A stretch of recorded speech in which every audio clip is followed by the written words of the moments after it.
يا أكرم الخلق ما لمن أنس به سواك عند حلول الحاجز العليم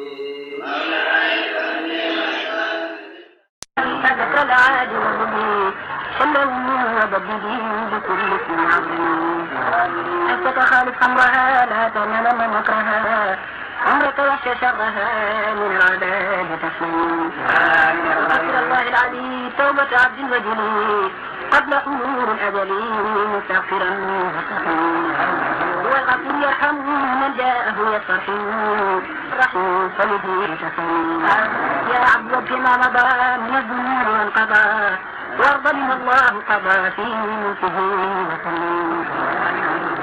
ألا يا رسول الله يا أفضل الورى فها نحن في ضيق شديد فها نحن في ضيق ولم نجد خارجا إلى الله والهادي لكل مكان صدقت على ما قلت يعود ديننا غريبا كما يبدو خيرا لا أخفي أن سمع عليك أنت كما